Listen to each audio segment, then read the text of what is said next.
never. You're actually practicing what you preach there. So, I was watching, I think it was your recent TED Talk in Amsterdam, and you said something at the beginning that really moved me, and I hope you don't mind if I quote it back to you. It's before you started getting into the bunch of the details, and I want to get into some of the details of the art of stress-free productivity, but you said this, and I'll just go ahead and quote you. You said, "I love having clear space inside of myself with absolutely nothing on my mind, which gives me the freedom to be as much as I can be wherever I show up and whatever I'm doing, and also be able to trust that what I'm doing is the best thing to be doing given my intuition and spontaneous judgments. That's a cool state to be in. So I developed some processes that really allow that to happen."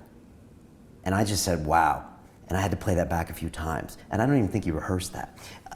What did you mean by that? And is that taking you a long time to get to where you can recognize that sometimes it's great to be in that space?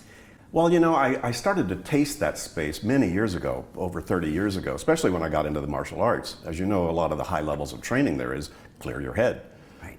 And very practical techniques for doing that. There may be a spiritual component as well, in some of those arts, but there's certainly a practical one. When 4 people jump you in a dark alley, you don't want 2,000 unprocessed emails hanging on your psyche. Right. Or you don't want to be thinking about a technique. You don't want anything. You don't want you want to be clear. Right. And open in space, and the clear space, and also with spiritual practices, I was getting into and practicing various meditative kinds of exercises as well, and discovering that clear space, it's not like nothing is going on when you do that. It's like you quiet this sound so you can listen to more subtle sounds, and I found that extremely.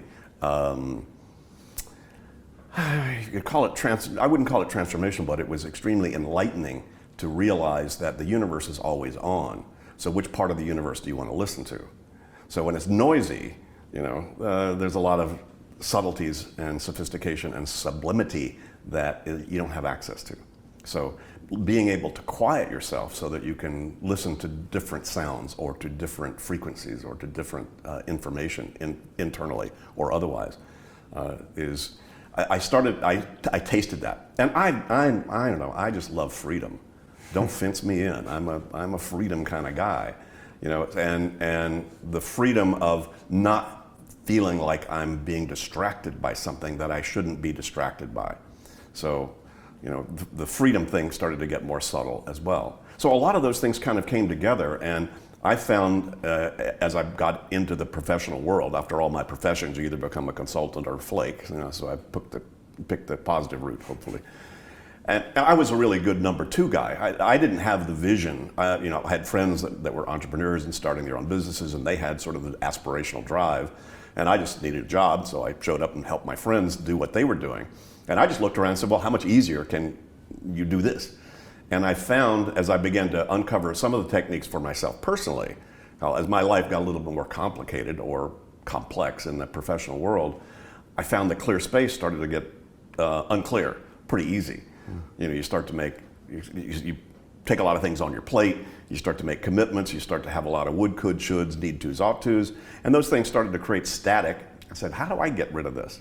And I had a great friend and mentor, he's been a lifelong friend now, who had uncovered some of these techniques that are now part of what I teach and part of my methodology.